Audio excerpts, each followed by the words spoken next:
All right, a Soviet-era spacecraft that was meant to land on Venus half a century ago is expected to plunge to Earth tonight or tomorrow. A defunct Soviet spacecraft that launched in 1972 is now plummeting back to Earth. If you live in this red area right here, I'd keep your head up these next few days. Венера – самая близкая к нам планета, но плотный облачный покров наглухо закрывает поверхность планеты. Поэтому даже в наши дни ученые, вооруженные совершенными телескопами, не могут проникнуть сквозь толщу атмосферы Венеры. Сведения, которые накопило человечество в результате наблюдений, оказались противоречивыми и загадочными. You may have recently heard in the news of a Soviet spacecraft falling back to Earth. This spacecraft, Kosmos 482, has garnered attention due to its vast impact point as well as its rich history in relation to the Venera program. But what is the story behind Kosmos 482? It's May 10th, 2025, and today we will discuss just that.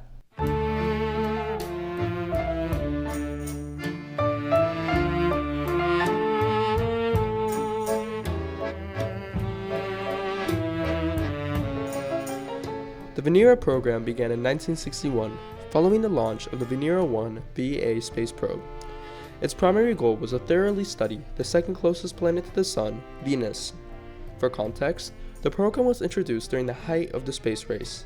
Both the United States and the Soviet Union were eager to perform scientific research on other planetary bodies, and at the time, the Soviet Union had early dominance in their space technology and decided to set their focus to Venus. You see, for centuries, Venus was a planet of mystery. Its bright glow in the night sky led many to believe that it might be Earth-like. Many people theorized that it potentially had swamps or oceans, and those theorizations caused Venus to become a prime target for Soviet exploration. Under the Venera program, the Soviets would launch 28 Venera space probes with the goal of sending them to the planet. These probes were used to study Venus's atmosphere and its surface, and through the Venera program, the world learned the truth. Venus was not habitable for life. Instead, a dense carbon dioxide giant, which atmospheric conditions brought a hell-like environment on its surface. But through the Venera program, the Soviets also achieved many firsts. The first to make a soft landing on another planet, the first to return images from another planet's surface, the first to enter the atmosphere of another planet, the first to record sounds on another planet, and the first to record high-resolution radar mapping scans on another planet. However, the program wasn't completely successful for the Soviets. As for the 28 probes that they would launch, only 13 would be successful, as the other 15 Venera probes would face disasters, like failing to leave its escape stage or decimating the Venus's surface. As for one of these probes, Kosmos 482, which was originally planned to be Venera 9, its failure would result in decades of Earth orbiting as space debris. Debris which as of 9:18 a.m. Eastern Time, May 10, 2025, may have just recently fallen back to Earth.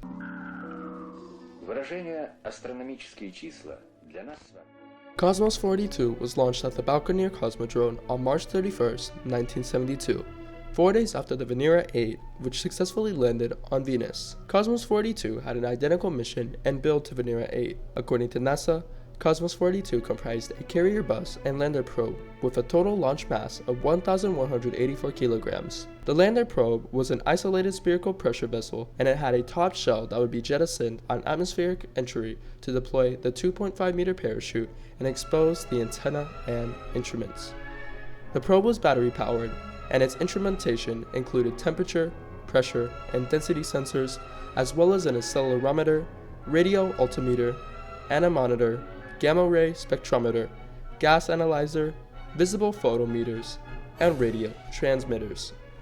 Kosmos 482 was propelled by a 4-stage Molniya rocket into an Earth parking orbit.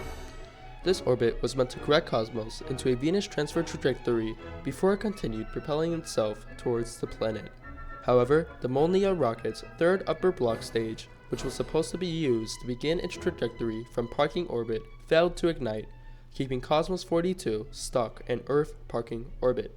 Following this failure, the mission of Kosmos 482 would be scrubbed, and the Soviet Union would give Kosmos 482 its Kosmos name, a designation for interplanetary missions that failed to leave Earth's orbit. Kosmos would break apart into 4 main pieces: the Molniya block L upper stage, Molniya second stage, Ulage platform, which helped stabilize the L upper stage upon separation, and the Venera payload itself. 2 of these pieces, were soon to be the Ulage platform and Molniya second stage, remained in low Earth orbit and would quickly decay, falling near New Zealand around 48 hours after the launch. The other 2 pieces, the L upper stage and Venera payload, went into high Earth orbit. Around mid-June of 1972, the Venera payload would separate into 2 pieces, believed to be the Venera main bus and descent craft. The main bus crashed into Earth on May 5, 1981, while the L upper stage re-entered Earth on February 20th, 1983, 11 and 13 years after the original launch, respectively. With all the other pieces of Cosmos 42 back on Earth, the main landing craft continued its orbit for 53 years. However, recently on May 7, 2025, the ESA reported that the craft will touch down between May 10th through May 13th, between anywhere in the world 52 degrees north or 52 degrees south. On May 10th, this happened, and at 2:24 a.m. Eastern Standard Time, the landing craft was confirmed to have splashed down into the Indian Ocean by the Russian space agency Kosmos, bringing the end to the historical Cosmos 482. Thank you so much for watching my video. I know I've been gone for quite a while because of school, but I hope to begin posting more frequently once again. If you enjoyed this video, please consider liking and subscribing. And yeah, I really appreciate you watching this. This is my first kind of nutshell video, and I'm just trying to really put my feet back in the water as I begin to make videos once again as summer starts to come. So yeah, if you enjoyed, please like and subscribe, and I hope you have a wonderful rest of your day.